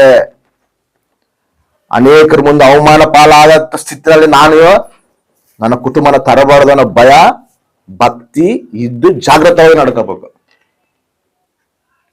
ಅದು ಕಲಿಬೇಕು. ಏನೋ ಬಂದಿವಿ, ಕುಂತೀವಿ, ಎದ್ದು ಹೋಗಿವಿ, ನಾವು ದೇವ್ರ ಸನ್ನಿಧಿಯಲ್ಲಿ ಎದೀವಿ, ಆಶೀರ್ವಾದ ಹೊಂದ್ಕೊಂಡಿವಿ ಅನ್ಕೊಂಡಿವಿ ಅನ್ಕೋ, ನೀವು ನಡೆಯುವಂತ ಆ ಮಾರ್ಗ ಯಾರಿಗೆ ದೆಬ್ಬೆ ತಗೊಳ್ತೈತೆ? ಅದು ಕುಟುಂಬಕ್ಕೆ ದೆಬ್ಬೆ ತಗೊಳ್ತೈತೆ, ಸೇವೆಗೆ ದೆಬ್ಬೆ ತಗೊಳ್ತೈತೆ. ಭಾರಿ ಹುಷಾರಾಗಿರ್ಬೇಕು, ಭಾರಿ ಕ್ರಮವಾಗಿ ನಡೀಬೇಕು. ನೀನು ಅರ್ಥ ಮಾಡ್ಕೊಂಡ್ಬಿಡ್ಬೇಕು. ನಾನು ಹಾಕೋ ರಾಂಗ್ ಸ್ಟೆಪ್ ಇದು ಸೇವೆಗೆ ಡಿಸ್ಟರ್ಬ್ ಆಗ್ತದೆ, ನಾನು ಹಾಕೋ ರಾಂಗ್ ಸ್ಟೆಪ್ ಕುಟುಂಬಕ್ಕೆ ಡಿಸ್ಟರ್ಬ್ ಆಗ್ತದೆ ಅಂತೇಳಿ ಅದನ್ನ ಮನಸ್ಸಿನಾಗೆ ಇಟ್ಕೋಬೇಕು. ಅರ್ಥ ಆಯ್ತಾ? ತಂದೆ ತಾಯಿಗಳು ಕೂಡ ಅದೇ ಕಟ್ಟುನಿಟ್ಟಾಗೆ ಇರಬೇಕು. ತಪ್ಪಂದ್ರೆ ತಪ್ಪಷ್ಟೇ, ಕಾಂಪ್ರಮೈಸ್ ಇಲ್ಲ. ದೇವ್ರ ಸನ್ನಿಧಿನಾಗ ಇರ್ಬೇಕಾದ್ರೆ ದೇವ್ರ ಸನ್ನಿಧಿನಾಗ ಇರ್ಬೇಕು. ನೀನ್ ಅಷ್ಟೇ. ನಾನು ಹೇಳಕ್ ನೀನ್ ಹೇಳಿದ್ ನಾನು ಕೇಳೋದಿಲ್ಲ, ನಾನು ಹೇಳಿದ್ದೆ ಕೇಳ್ಬೇಕು ಅಷ್ಟೇ. ನೀನ್ ಸನ್ನಿಧಿನಾಗಿರು, ಏನನ್ನ ಮಾಡು, ಸನ್ನಿಧಿನಾಗಿರು ಫಸ್ಟ್. ದೇವ್ರನಲ್ಲಿ ಬೆಳಿ. ನಿನ್ನ ರಕ್ಷಣೆ ನಾನು ಪ್ರಾರ್ಥನೆ ನನ್ಲಿದ್ದಲ್ಲ ಬರೋದು ರಕ್ಷಣೆ. ಅರ್ಥ ಆಯ್ತಾ? ನೀನು ಸನ್ನಿಧಿನಲ್ಲಿ ಕೂತ್ಕೊಂಡ್ರೆ ನೀನ್ ರಕ್ಷಣೆ. ನೀನ್ ದೇವ್ರ ಹತ್ರ ಬಂದ್ರೇನೆ ನಿನ್ನ ರಕ್ಷಣೆ. ಇಬ್ಬರು ಮಕ್ಕಳು ಇರ್ತಾರ, ತಂದೆಗೆ ಒಬ್ಬನು ನನಗೆ ಈ ಆಸ್ತಿ ಕೊಟ್ಬಿಡು, ನನ್ನ ಆಸ್ತಿ ನಾನು ಪಂಚ್ಬಿಡು, ನಾನು ಹೋಗ್ಬಿಡ್ತೀನಿ ದೂರ ಅಂತೇಳಿ ತಂದೆ ತಾಯಿ ಆ ಆಸ್ತಿನ ಪಂಚ್ಕೊಂಡು ಒಬ್ಬನು ಹೋಗ್ಬಿಡ್ತಾನ, ದೂರ ಹೋಗ್ಬಿಡ್ತಾನ. ದೂರ ಹೋಗಿ ಏನ್ ಮಾಡ್ತಾನ? ಅವ್ನು ಇಷ್ಟಾನುಸಾರ ಜೀವಿಸಿ, ಅವನು ಕುಡಿದು ತಂದನ ನಾಡಿ ಅವನ ಫ್ರೆಂಡ್ಸ್ ಎಲ್ಲ ಮಜಾ ಮಾಡ್ತಾನ. ಮಜಾ ಮಾಡಿ ಎಲ್ಲ ಏನಾಗ್ತಾನ? ನಷ್ಟ ಹೋತಾನ. ನಷ್ಟ ಹೋದಾಗ ಅಲ್ಲಿ ಭಯಂಕರವಾದ ಕರುವು ಬರ್ತದೆ. ಕರುವಿನಲ್ಲಿ ಇವನಿಗೆ ಏನಿಲ್ಲ, ತಿನ್ನಕ್ ಏನಿಲ್ಲ, ಏನ್ ಸಿಗ್ವಲ್ದು. ಇವಾಗ ಅಲ್ಲಿ ಕರು ಎಲ್ಲ ಬಂದೈತೆ, ದೇಶ ಎಲ್ಲ ಕರು ಬಂದೈತೆ ಅಂತೇಳಿ ಇವ್ರ ಅಪ್ಪ ಗೊತ್ತಿಲ್ಲ. ಮತ್ತೆ ಅವ್ರ ಮಗ ದೂರ ಹೋಗ್ಯಾರ ಅಂತ ಗೊತ್ತಾಯಿಲ್ಲ. ಮತ್ ಕರು ಬಂದತ್ತಲ್ಲ ಅಂತೇಳಿ ಅವ್ರಪ್ಪ ಹುಡ್ಕಂತ ಹೋಗ್ಯಾನ. ನೀನು ಓದಿ ಅಲ್ಲ, ನಿನಗ್ ಬುದ್ಧಿ ಬರ್ಬೇಕಲ್ಲಿ, ನಿನ್ ಬುದ್ಧಿ ಬರ್ಬೇಕು. ತಂದೆ ಅಲ್ಲ, ಪ್ರೀತಿ ಅಲ್ಲ, ಹೋಗೋದಲ್ಲ. ಮಗ ಏನಾಗ್ತಾನಂತೇಳಿ ಪ್ರಾಸಪಟ್ಟು ಹುಡ್ಕೊಂಡು ಹೋಗೋದಲ್ಲ, ಹೋಗಿಲ್ಲ. ನಿನಗ್ ಬುದ್ಧಿ ಬರಬೇಕು, ಅದು ನೀನು ತಿಳ್ಕೋಬೇಕು, ನೀನು ಬರಬೇಕು. ಆಮೇನ್. ಅವನ್ ಏನ್ ಮಾಡ್ತಾನೆ ಗೊತ್ತಾ, ಅವಾಗ ಅವನ್ ಅದನ್ನ ತಿಳ್ಕೊಂಡು ನನ್ನ ತಂದೆ ಮನೆಗೇನ ಹೋದ್ರೆ ಒಂದು ಸ್ವಲ್ಪ ಊಟ ನನಗೆ ಸಿಗತಲ್ಲ ಅಂತ ಹೇಳಿ ಅವನು ಬಂದಾಗ ಇನ್ನು ಅಲ್ಲಿ ಬರ್ತಿರುವಾಗ ತಂದೆ ಓಡ್ತಾನೆ. ಆಮೇನ್. ಹಲ್ಲೆಲೂಯಾ. ಮಕ್ಕಳನ್ನ ನಾವು ಕ್ರಮಪಡಿಸಿ ಶಿಕ್ಷಿಸಿಲ್ಲ ಅಂದ್ರೆ ಅದೇ ಒಂದಿನ ನಮಗೆ ಅದು ಉರ್ಲಾತತೆ. ಅವಾಗ ರಕ್ಷಣೆದಲ್ಲಿ ಬರ್ಬೇಕಂದ್ರೆ ಇವಾಗ ಎಷ್ಟು ತಂದೆ ತಾಯಿಗಳು ಬಡ್ಕಂತಿರೋದಷ್ಟೇ. ಆಸ್ತಿ ಐತೆ, ಅಂತಸ್ತೈತೆ, ಎಲ್ಲ ಐತೆ, ರಕ್ಷಣೆ ಇಲ್ಲಲ್ಲ ನನ್ನ ಮಕ್ಕಳಿಗೆ. ರಕ್ಷಣೆ ಇಲ್ಲಲ್ಲ, ದೇವಸ್ಥಾನದಲ್ಲಿ ಕುತ್ಕೊಳ್ಳುವಂತ ಭಾಗ್ಯ ಇಲ್ಲಲ್ಲ ನನ್ನ ಮಕ್ಕಳಿಗೆ. ಯಾರು ಪಾಸ್ಟರ್ ಕರ್ಕೊಂಬಂದ್ರಿ, ಎಂತ ಒಂದು ಸೇವಕರು ಕರ್ಕೊಂಬಂದ್ರಿ, ನನ್ನ ಮಗ ಮಾಡ್ತಾನ? ನಿನ್ ಯಾವ ಸೇವಕರು ಕರ್ಕೊಂಬಂದ್ರು ಯಾರು ಮಾಡ್ತಾರ? ಕ್ರಮಪಡಿಸೋ ಸಮಯದಲ್ಲಿ ಏನ್ ಕ್ರಮಪಡಿಸಿಲ್ಲ ಅಂದ್ರೆ ಯಾವ ಸೇವಕರು ಬಂದು ಏನ್ ಮಾಡ್ತಾನ? ನೀವ್ ಎಷ್ಟು ದೊಡ್ಡ ಪಾಸ್ಟರ್ ಕರ್ಕೊಂಬಂದ್ರು ಕೂಡ ಏನ್ ಮಾಡ್ತಾನ? ಕ್ರಮಪಡಿಸಬೇಕು. ನೀನ್ ಅದನ್ನ ಗದ್ದಿಸ್ಬೇಕು. ನಡೆಯಬೇಕಾದ ಮಾರ್ಗಕ್ಕೆ ತಕ್ಕಂತೆ ಹುಡುಗನನ್ನು ನೀನು ಶಿಕ್ಷಿಸು. ಗದ್ದಿಸ್ಬೇಕು, ಶಿಕ್ಷಿಸಬೇಕು. ನೀನ್ ಮಂದಿರದಾಗ ಇರ್ಬೇಕಪ್ಪ, ನೀನ್ ಸನ್ನಿಧಿಗೆ ಮಾತ್ರ ದೂರ ಆಗ್ಬೇಡ. ನೀನ್ ಏನ್ ನಮಗೇನ್ ಸಂಪಾದಿಸ್ಬೇಕಲ್ಲ, ನೀನ್ ಏನ್ ನಮಗೇನ್ ಕೊಡೋದು ಬೇಕಾಗಿಲ್ಲ. ನೀನ್ ದೇಶ ಹೇಳಿದ್ರೆ ಇಳು, ಆತ ನಿನಗೆ ದ್ವಾರ ತೆರಿತಾನ. ಆಮೇನ್. ಹಲ್ಲೆಲೂಯಾ. ನೀನ್ ಏನ್ ಮಾಡ್ತೀಯ, ಆತ ನಿನಗೆ ಸಹಾಯ ಮಾಡ್ತಾನ, ಆತ ನಿನಗೆ ದ್ವಾರ ತೆರಿತಾನ. ನಾನು ಕೊಡುವಂತದ್ದು ಏನ್ ಗೊತ್ತಾ, ಇದು ತರಗಲಾರದ ಆಸ್ತಿ. ಆಮೇನ್. ಹಲ್ಲೆಲೂಯಾ. ನಾನು ನಿನ್ ಕೊಡ್ತಿರೋದು ತರಗಲಾರದ ಆಸ್ತಿ. ಇದು ದೇವ್ರನ್ನೇ ನೀನು ಕೊಡ್ತೇನೆ, ಸರ್ವೋನ್ನತನಾದ ದೇವ್ರನ್ನೇ ನೀನು ಕೊಡ್ತೇನೆ. ಇದಕ್ಕಿನ ಆಸ್ತಿ ನಿನ್ಗೆ ಏನೈತೆ? ಕುಂದಿರ್ಸ್ಬೇಕು. ಮಕ್ಕಳು ಕೂಡ ಅದೇ ಭಯ ಇರಬೇಕು. ನಾವ್ ಏನೇ ತಪ್ಪು ಮಾಡ್ತಾ ಇದೀವಿ ಅಂದ್ರೆ ಅದು ಯಾರಿಗೆ ಬರ್ತತೆ? ತಂದೆ ತಾಯಿಗಳಿಗೆ ಬರ್ತತೆ. ತಂದೆ ತಾಯಿಗಳಿಗೆ ಅವಮಾನ ಆಗ್ತತೆ. ಅವಮಾನಕರವಾಗಿ ನಾನು ಜೀವಿಸಬಾರ್ದು. ನಾನು ಹಾಕೋ ರಾಂಗ್ ಸ್ಟೆಪ್, ನಾನು ಮಾಡೋ ತಪ್ಪು ಅದು ಯಾರಿಗೆ ಬರ್ತತೆ? ತಂದೆ ತಾಯಿಗಳಿಗೆ ಬರ್ತತೆ ಅನ್ನೋ ಭಯ ಇರಬೇಕು. ಸೇವಕನ ಮಕ್ಕಳಿಗೆ ಇದು ಸೇವೆಗೆ ಡಿಸ್ಟರ್ಬ್ ಆಗ್ತತೆ. ಅರ್ಥ ಆಯ್ತಾ? ಅದು ಇಟ್ಕೋಬೇಕು ಮನಸ್ಸಿನಾಗ. ಅವಾಗ ಹೆಂಗಿತ್ತಂದ್ರೆ, ಒಬ್ಬ ಪೌಲು ತಿಮೋತಿ ಹೇಳ್ತಾನ, ತಿಮೋತಿ ನೀನೊಂದು ಸಂಘದಲ್ಲಿ ಒಬ್ಬನ ಸೇವಕನಾಗಿ ಮಾಡಬೇಕು, ಸೇವಕನಾಗಿ ಇರಬೇಕಂದ್ರೆ ಸೇವಕನ ಆ ಮಕ್ಕಳು ಹೆಂಗದಾರ ನೀನ್ ನೋಡು. ಫಸ್ಟ್ ಮಕ್ಕಳನ್ನೇ ಅವನು ಸರಿಪಡಿಸ್ಕೊಳಕ್ ಆಗಿಲ್ಲ ಅಂದ್ರೆ ಅವನ ಸೇವೆಗೆ ಅರ್ಹನು ಅಲ್ಲ. ಮಕ್ಕಳನ್ನೇ ಕ್ರಮಪಡಿಸ್ಕೊಳಕ್ ಆಗಿಲ್ಲ ಅಂದ್ರೆ ಸಂಘ ಕ್ರಮಪಡಿಸ್ತಾನ? ಒಬ್ಬ ಸೇವಕ ಮಕ್ಕಳನ್ನೇ ಸರಿಯಾಗಿ ನಡೆಸಿಲ್ಲ ಅಂದ್ರೆ ಸಂಘ ನಂಗೆ ನಡೆಸ್ತಾನ? ಸಂಘ ನಂಗೆ ಕ್ರಮಪಡಿಸ್ತಾನ? ಹಂಗ ಇವಾಗ ದೇವ್ರ ಅಪ್ಗ್ರೇಡ್ ಮಾಡೋಣ ಹೊಸ ಒಡಂಬಡಿಕೆಯಲ್ಲಿ, ಅವನು ಸೇವೆಗೆ ಅರ್ಹನಿಲ್ಲ ಅಂತ ಹೇಳ್ತಾನ. ಅದಕ್ಕೆ ನಾವು ಯಾವಾಗ ಮಕ್ಕಳ ಬೆಳೆಸ್ಕೊಳೋ ಟೈಮ್ನಾಗೆ ನಾವು ಕ್ರಮವಾಗಿ ಬೆಳೆಸ್ಕೋಬೇಕು. ಅದು ಅವ್ರಿಗೆ ಕಷ್ಟ ಆದ್ರೂ ಕೂಡ ಅವ್ರನ್ನ ನಮ್ಗೆ ಗದ್ದಿಸಿ ಅವ್ರ ಕ್ರಮ ಶಿಕ್ಷಣದಲ್ಲಿ ನಾವು ನಡೆಸಿ ಬಂದ್ರೆ ಮುಂದೆ ನೀನ್ ಸಂತೋಷವಾಗಿರ್ತೀವಿ, ನೀನ್ ಆನಂದವಾಗಿರ್ತೀವಿ. ಯಾಕಂದ್ರೆ ನಿನ್ ಮಗ ಸನ್ನಿಧಿನಾಗಿರ್ತಾನೆ. ಆಮೇನ್. ಅವ್ನ್ 100 ಮಂದಿ ಹೊರಗೆ ಹೋದ್ರು ಕೂಡ ಅವನು ಗೆದ್ದು ಬರ್ತಾನ. ಆಮೇನ್. ಎದಕ್ಕೆ ಗೆದ್ದು ಬರ್ತಾನಂದ್ರೆ ದೇವ್ರ ಆತ್ಮ ಅವನೊಳಗಿರ್ತದೆ.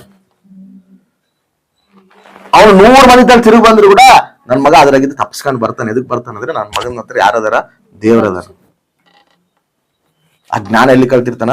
ಸಂಘದಲ್ಲಿ ಕಲ್ತಿರ್ತಾನ. ಅರ್ಥ ಆಯ್ತಾ? ಈ ಪ್ರಕಾರ ನಾವು ನಡಿಬೇಕು. ಮಕ್ಕಳು ಕೂಡ ಇದೇ ಪ್ರಕಾರ ನಾನ್ ತಪ್ಪು ಮಾಡ್ರೆ ನನ್ನ ತಂದೆ ತಾಯಿಗಳಿಗೆ ಅವಮಾನ ಬರ್ತದಲ್ಲ, ನಾನು ಆ ಮಾರ್ಗದಲ್ಲಿ ಹೋಗ್ಬಾರ್ದು.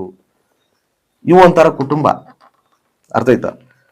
ಇವರು ತಂದೆ ತಾಯಿಗಳು ರಕ್ಷಣೆದಲ್ಲಿ ಬಂದಿರ್ತಾರ, ಅದ್ರ ಮಕ್ಕಳು ರಕ್ಷಣೆದಲ್ಲಿ ಬಂದಿರ್ತಾರೆ. ಇವು ಫಲಿಸಿಲ್ಲಂತ ಕುಟುಂಬಗಳು. ಈ ರೀತಿ ಇರಬಾರ್ದು. ನಾವು ಫಲಿಸುವಂತ ಕುಟುಂಬಗಳಾಗಿರ್ಬೇಕು. ನಮ್ಮ ಮಕ್ಕಳನ್ನ ನಾವು ಮಂದಿರದಲ್ಲಿ ನಡೆಸುವಂತ ಕ್ರಮದಲ್ಲಿ ನಾವು ನಡೆಸುವಂತವರಾಗಿರ್ಬೋದು. ಎರಡನೇದಾಗಿ ಇದು ಒಂಥರ ಕುಟುಂಬ. ಇದು ಯಾವ್ದಂದ್ರೆ ಇದು ಭರಿಸುವಂತ ಕುಟುಂಬ. ಭರಿಸುವಂತ ಕುಟುಂಬ ಅಂದ್ರೆ ಏನ್ ಹೇಳು? ಗಂಡ ರಕ್ಷಣೆಯಲ್ಲಿ ಬಂದಿರ್ತಾನ, ಗಂಡ ದೇವ್ರನ್ನ ಅಂಗೀಕರಿಸಿರ್ತಾನ, ಹೆಂಡತಿ ಅಂಗೀಕರಿಸಿರೋದಿಲ್ಲ.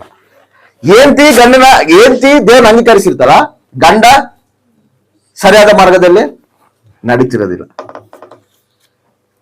ಹೆಂಡತಿ ಭಯಭಕ್ತಿಗಳಿದ್ದಾಗ ಗಂಡನ ಏನಾಗಿರ್ತಾನ, ಕುಡಿಯಕ್ ಬಾಣಸನಾಗಿರ್ತಾನ, ಅದೇ ರೀತಿಯಲ್ಲಿ ಅವನ ಇಚ್ಛಾನುಸಾರ ಅವನ್ ಜೀವಿಸ್ತಿರ್ತಾನ. ಇವ್ರಿಗೆ ಏನಪ್ಪಾ ಅಂತ ಹೇಳಿದ್ರೆ ಪಾಪ ತಾನೇನೋ ಭಕ್ತಿ ಮಾಡ್ಕಂತ ಭಕ್ತಿ ಮಾರ್ಗದಲ್ಲಿ ನಡಿಬೇಕು, ನನ್ನ ದೇವ್ರ ಸನ್ನಿಧಿಯಲ್ಲಿ ಯಥಾರ್ಥವಾಗಿ ಇರಬೇಕು, ನನ್ನ ದೇವ್ರ ಸನ್ನಿಧಿಯಲ್ಲಿ ನಡಿಬೇಕು ಅನ್ನೋ ಆಸೆ ಇರ್ತದೆ. ಆದ್ರೆ ಗಂಡನು ಮಾರಿರೋದಿಲ್ಲ.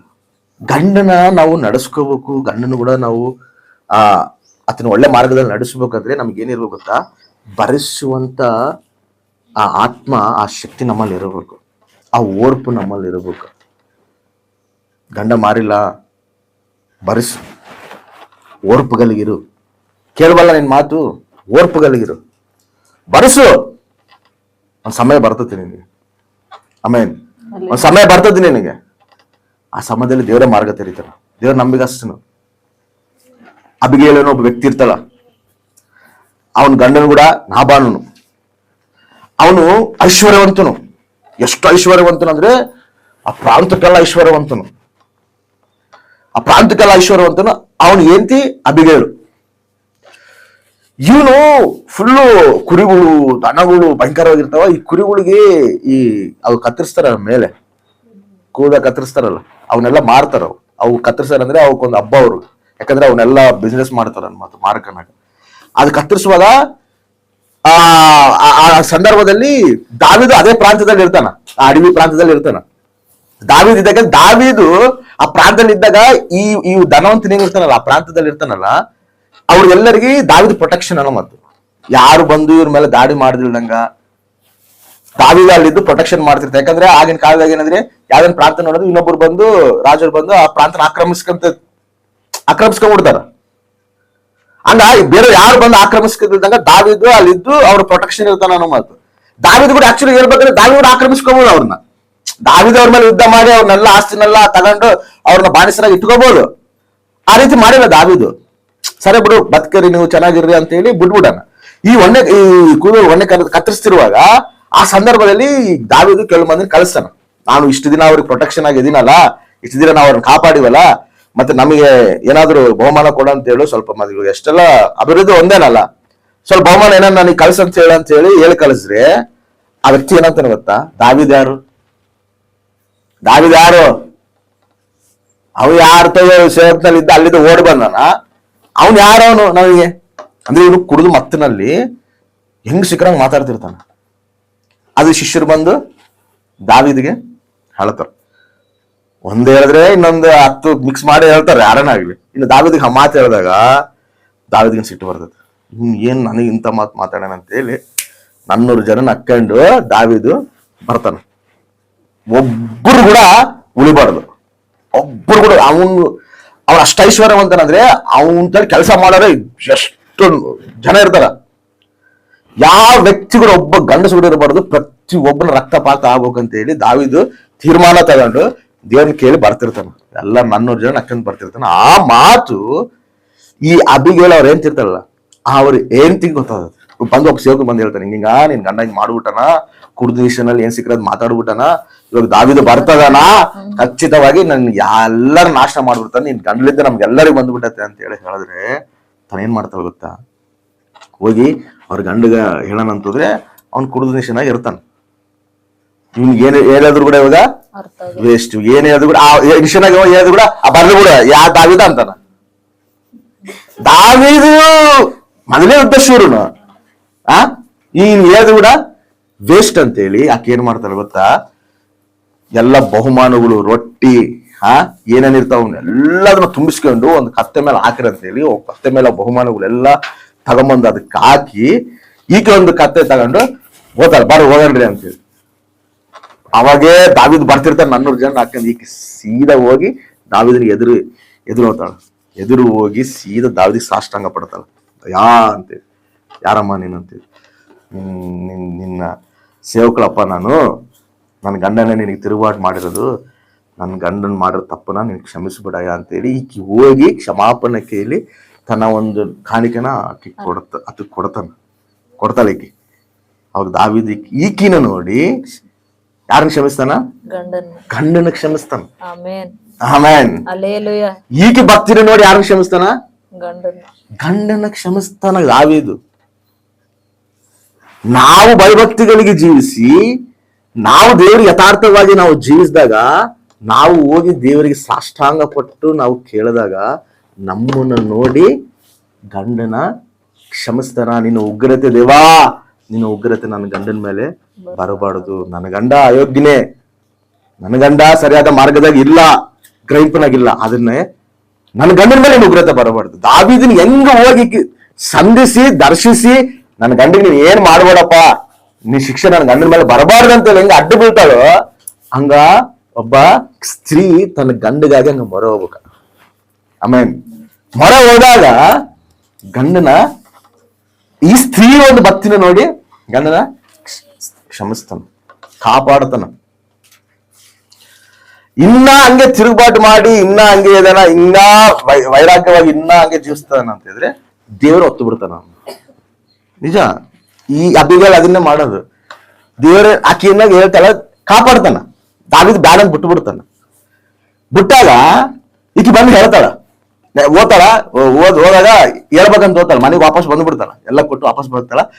ಹಿಂಗ ಆಗತ್ತೆ ಅಂತ ಹೇಳಿ ಹೇಳ್ಬೇಕಂತ ಹೋದಾಗ ಇವನು ಫುಲ್ ಪಾರ್ಟಿ ಮಾಡ್ತಿರ್ತಾನ ಫ್ರೆಂಡ್ಸ್ ಜೊತೆಗೆ, ಬೇಸ್ ಮತ್ತನಾಗಿ ಪಾರ್ಟಿ ಮಾಡ್ತಿರೋ ಸಂದರ್ಭದಲ್ಲಿ ಹೋಗ್ತಾಳ, ಇನ್ನ ಇವ್ನು ಕುಡ್ಕಂತಾನೆ, ಏನಾದ್ರೆ ಬೇಸಿರೋದಿಲ್ಲ ಅಂತ ಹೇಳಿ ಸುಮ್ಮನೆ ಆಗ್ಬಿಡ್ತಾಳ. ನೆಕ್ಸ್ಟ್ ದಿನ ಬೆಳಗ್ಗೆ ಎದ್ದಾಳ್ತಾನ, ನಿಶ್ಚಿತಾಗಿ ಎದ್ದಾಳ್ತಾಗ ಹೋಗಿ ಹೇಳ್ತಾಳ, ಹಿಂಗ ಆಗೈತಿ, ದಾವೀದು 400 ಜನ ಹಾಕೊಂಡು ಬಂದಿದ್ದ ಅಂತ ಹೇಳ್ತಾಳ ಅಷ್ಟೇ. ಕರೆಕ್ಟಾಗಿ ಹಂಗೆ ಬಂದ್ಬಿಡ್ತಾವ, ಹಂಗೆ ಅರಟಾಗಿ ಹಿಡ್ಕೊಂಡು ಹಂಗೆ ಕುದಿಸ್ಬಿಟ್ಟು ಬಿಡ್ತಾನ ಅವನು. ಅಲ್ಲೇನಾಯ್ತು ಗೊತ್ತಾ, ದೇವ್ರ ಅವನು ಒತ್ತದ ಅಂತ ಐತೆ. 10 ದಿನ ಟ್ರೀಟ್ಮೆಂಟ್ ಕೊಡ್ತಾರ, 10 ದಿನ ಅದನ್ನು ಬದುಕೋದಿಲ್ಲ, ಸತ್ತೋಗ್ಬಿಡ್ತಾನ. ಅದಕ್ಕೆ ಅವನು ಮಾತು ಕೇಳಿದವರು ಇರ್ತಾರ, ವ್ಯತಿರೇಕವಾಗಿ ಇರ್ತಾರ, ಮಾತು ಕೇಳೋರು ಇರ್ತಾರ. ಕಂಡ್ರು ಮಾತು ಕೇಳಿಲ್ಲ ಅಂತ ಹೇಳಿದ್ರೆ ನೀವು ಇಲ್ಲಿ ಚರ್ಚೆಗೆ ಬರೋದಿಲ್ಲ, ಅವಳೇ ಇಲ್ಲ.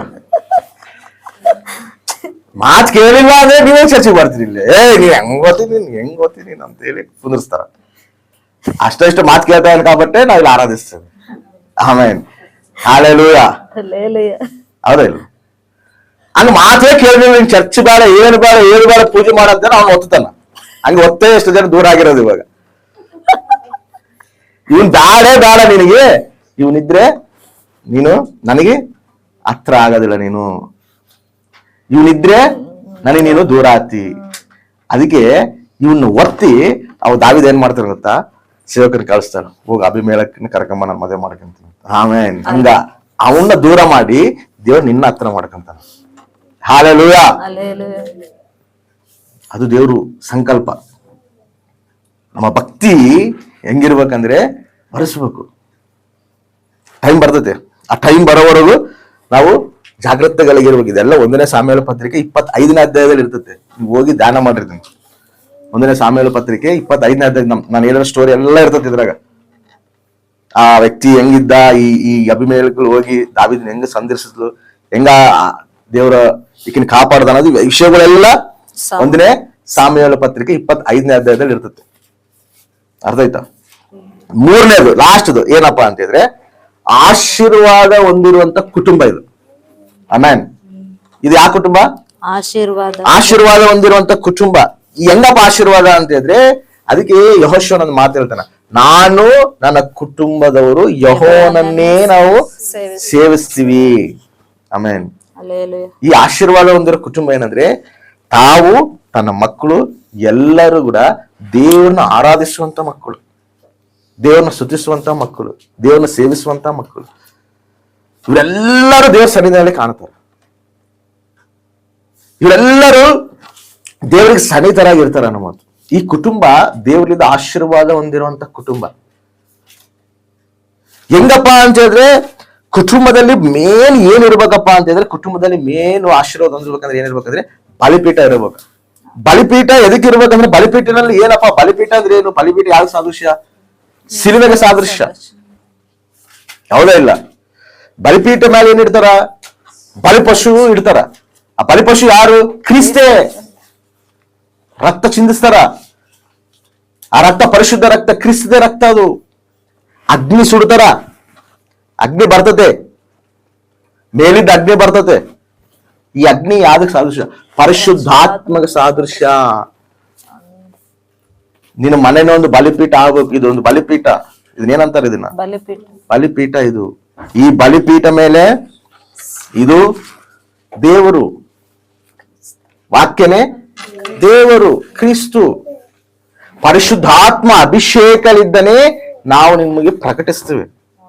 Amen, hallelujah. ಹಂಗ ನೀವು ಬಲಿಪೀಠನ ಮನೆ ಕಟ್ಕೋಬೇಕು. ಅಂದ್ರೆ ಏನ್ ಕಟ್ಕೋಬೇಕು, ಹೆಂಗ್ ಕಟ್ಕೋಬೇಕು ಅಂದ್ರೆ ಕುಟುಂಬ ಪ್ರಾರ್ಥನೆನ ಬಲಿಪೀಠ ಕಟ್ಟಬೇಕು. ಕುಟುಂಬನ ಬಲಿಪೀಠ ನೀವು ಕಟ್ಟಿ ಎಲ್ಲರನ್ನ ಆ ಪ್ರಾರ್ಥನೆಯಲ್ಲಿ ಸಮಕೂರಿಸ್ಬೇಕು. ಹೆಂಗ್ ಕಟ್ತೀವಿ ಪ್ರಭುವ? ಹೆಂಗ್ ಕಟ್ಟಕ್ ಆಗ್ತದೆ ಬಲಿಪೀಠನ? ಈ ಬಲಿಪೀಠ ನಮ್ಮ ಮನೆಗೆ ಇಲ್ಲಲ್ಲ, ಇಂಥ ಬಲಿಪೀಠ ಐತ ಅಂದ್ರೆ ಈ ಬಲಿಪೀಠ ಅಲ್ಲ. ನೀ ಕುಟುಂಬವೆಲ್ಲ ಮಕ್ಕಳೆಲ್ಲ ಕೂಡಿ ಒಂದು ಸ್ಥಳದಲ್ಲಿ ನೀವೆಲ್ಲರೂ ಕೂಡ್ತಿರಲ್ಲ, ಅದೇ ಬಲಿಪೀಠ. ಆಮೆನ್. ಆ ಬಲಿಪೀಠ ಕಟ್ಟಬೇಕು ಮನ್ಯಾಗ. ನಿನ್ನ ಕುಟುಂಬದಲ್ಲಿ ಆಶೀರ್ವಾದ ನೋಡಬೇಕು ಅಂತ ಹೇಳಿದ್ರೆ ಕುಟುಂಬ ಪ್ರಾರ್ಥನೆ ಇರಬೇಕು. ಕುಟುಂಬ ಪ್ರಾರ್ಥನೆಯಲ್ಲಿ ನೀವೆಲ್ಲರೂ ಕೂಡಿ ಒಂದು ಬಲಿಪೀಠ ಆಗ್ಬೇಕು. ಆಮೆನ್. ಬಲಿಪೀಠ ಆಗಬೇಕು. ಆ ಬಲಿಪೀಠದಲ್ಲಿ ನೀವು ಏನ್ ಮಾಡ್ಬೇಕಪ್ಪ ಅಂತ ಹೇಳಿದ್ರೆ ಪ್ರಾರ್ಥನೆ ಮಾಡುವಂತವರಾಗಿರ್ಬೇಕು. ಬಲಿ ಏನ್ ಅರ್ಪಣೆ ಮಾಡ್ಬೇಕಪ್ಪ ದೇವರಿಗೆ, ಏನ್ ಬಲಿ ಕೊಡ್ಬೇಕಂದ್ರೆ ನಿನ್ನ ಸ್ತೋತ್ರ ಬಲಿ. ಆಮೆನ್. ನೀನು ಸ್ತುತಿಸದೆ ದೇವರಿಗೆ ಒಂದು ಬಲಿ. ಎಲ್ಲರೂ ಕೂಡಿ ಒಂದು ಬಲಿಪೀಠ ಆಗಿ ದೇವ್ರನ್ನ ಸ್ತುತಿಸ್ತಿದ್ರೆ ನೀನು ಏನ್ ಸ್ತುತಿಸ್ತಿದ್ರೆ ಅದೇ ದೇವರಿಗೆ ಒಂದು ಬಲಿ. ನೀನು ಯಾವಾಗಾದ್ರೂ ಕುಟುಂಬನ ಕೂಡಿಸಿ ಪ್ರಾರ್ಥನೆ ಮಾಡಿ ಸ್ತುತಿಸ್ತಿರ್ತೀಯೋ, ಮೇಲೆಲ್ಲಿದ್ದ ಅಗ್ನಿ ನಿನ್ನ ಮೇಲೆ ಎಳೆದು ಬರ್ತದೆ. ಆಮೆನ್. ಆ ದೇವರ ಸನ್ನಿಧಿ ನಿಮ್ಮ ಮಧ್ಯದಲ್ಲಿ ಬರ್ತದೆ. ಆ ಅಗ್ನಿ, ಆ ಪರಿಶುದ್ಧಾತ್ಮ ಅಭಿಷೇಕ ನಿಮ್ಮ ಮೇಲೆ ಬರ್ತದೆ, ಕುಟುಂಬ ಮೇಲೆ ಬರ್ತದೆ, ಮಕ್ಕಳ ಮೇಲೆ ಬರ್ತದೆ. ಅದು ಕಟ್ಕೋಬೇಕು ನಾವು. ಕುಟುಂಬ ಪ್ರಾರ್ಥನೆ ಅನ್ನೋದು ಪ್ರಾಮುಖ್ಯ. ಕುಟುಂಬ ಪ್ರಾರ್ಥನೆ ಎಲ್ಲಿರ್ತದೋ ಅಲ್ಲಿ ಆ ಕುಟುಂಬ ಆಶೀರ್ವಾದ ಹೊಂದಿರುವಂತ ಕುಟುಂಬ. ಆಮೆನ್. ಅರ್ಥ ಆಯ್ತಾ? ಮಕ್ಕಳನ್ನ ನಾವು ಕುಟುಂಬ ಪ್ರಾರ್ಥನೆಯಲ್ಲೇ ನಾವು ಬೆಳೆಸ್ಕೋಬೇಕು. ಅಲ್ಲಿ ಒಂದು 4 ಮಾತು ನಮಗ್ ದೇವ್ರು ಏನ್ ತಿಳಿಸುತ್ತೆ, ನಾಲ್ಕು ಮಾತು ಮಕ್ಕಳಿಗೆ ಹೇಳಬೇಕು. ಇಲ್ಲದ ಒಂದು ಅಧ್ಯಾಯ ಓದಿಸ್ಬೇಕು. ಮಕ್ಕಳನ್ನ ಆ ರೀತಿಯಾಗಿ ದಾರಿ ತರಬೇಕು. ಕುಟುಂಬ ಪ್ರಾರ್ಥನೆಯಲ್ಲಿ ಮಕ್ಕಳಿರ್ಬೇಕು. ಕಟ್ಕೋಬೇಕು ಅದನ್ನ. ನನಗೆ ಅದೈತೆ, ಇದೈತೆ, ಅದೈತೆ, ನಿನ್ಗೆ ಏನೇನ ಇರಲಿ, ಕುಟುಂಬ ಪ್ರಾರ್ಥನೆಯಲ್ಲಿ ನೀನಿರು. ಏನ್ ಜಾಸ್ತಿ ಗಂಟೆಗಟ್ಲೆ ಮಾಡ್ಕೊಳಕ್ ಹೋಗ್ಬೇಡ್ರಿ. ಒಂದು 1/2 hour, ಒಂದು ಅರ್ಧ ಗಂಟೆ. ಅರ್ಥ ಆಯ್ತಾ? ನೀನ್ ಪರ್ಸನಲ್ ಕುತ್ಕೊಂಡಿರ್ತೀಯಲ್ಲ, ಅವ ನಿನ್ ಗಂಟೆಗಟ್ಲೆ ಪ್ರಾರ್ಥನೆ ಮಾಡು. ನೀನ್ ಎಷ್ಟನ ದೇವ್ರ ಸನ್ನಿಹಿತಳಾಗು. ಉಪವಾಸ ಪ್ರಾರ್ಥನೆ ಇದ್ದಾಗ ಎಷ್ಟನ ಸನ್ನಿಹಿತಳಾಗು. ಕುಟುಂಬ ಪ್ರಾರ್ಥನೆ ಇದ್ದಾಗ ಒಂದು 1/2 hour. ಯಾಕಂದ್ರೆ ಹುಡುಗರಿಗೆ ಬೇರೆ ಬೇರೆ ಇನ್ನು ಹೋಮ್ವರ್ಕ್ಸ್ ಅವು ಇವು ಎಲ್ಲ ಇರ್ತಾವಲ್ಲ, ಅವೆಲ್ಲದಕ್ಕೂ ಅನುಕೂಲ ಆಗ್ದಂಗ ಒಂದು ಅರ್ಧ ಗಂಟೆ ನೀವೆಲ್ಲರೂ ಕುಂತು ಆರಾಧಿಸಿ ಒಂದು ಆಡ್ಕೊಂಡು ಏನಾದ್ರು ವಾಕ್ಯ ಇದ್ರೆ ವಾಕ್ಯ ಒಂದು ಯಾರು ಒಂದು ಅಧ್ಯಾಯ ಓದಿಸಿ ಅಧ್ಯಾಯದಲ್ಲಿ ನಿನ್ಗೆ ಏನ್ ಅರ್ಥ ಆಗಿರುತ್ತೋ ಅದನ್ನ ಕೂಡ ನೀನು ಬೋಧಿಸ್ಬೇಕು. ನೀವೇ ಒಂದು ಸೇವಕರಾಗ್ಬೇಕು ಮನೆಗ. ಆಮೇನ್. ಅರ್ಥ ಆಯ್ತಾ? ನೀವೊಂದು ಸೇವಕರಾಗ್ಬೇಕು. ನಿನ್ ಕುಟುಂಬ ನಿನ್ ಕಟ್ಕನಕ ನಿನ್ನ ಮನೆಗೆ ನೀನೇ ಒಂದು ಸೇವಕನಾಗ್ಬೇಕು. ಮಕ್ಕಳನ್ನ ಬೆಳೆಸ್ಕೋಬೇಕು, ಬಲಿಪೀಠನ ಕಟ್ಕೋಬೇಕು. ಅವಾಗಾದ್ರೆ ನಿನ್ ಕುಟುಂಬ ಆಶೀರ್ವಾದ ಹೊಂದತೈತೆ. ಮಕ್ಕಳನ್ನ ದೂರ ಬಿಟ್ಟು ಎಲ್ಲ ಬಿಟ್ಟು ನಾವು ಪ್ರಾರ್ಥನೆ ಮಾಡ್ತೀವಿ ಮಕ್ಕಳು ಏನಾತಾರ, ಸನ್ನಿಧಿಗೆ ದೂರ ಆತಾರ. ನೀನ್ ಎಷ್ಟೇ ಕೆಲಸ ಇರ್ಲಪ್ಪ, ಒಂದು ಅರ್ಧ ಗಂಟೆನ ನಾನು ನಿನ್ ಕೇಳೋದು.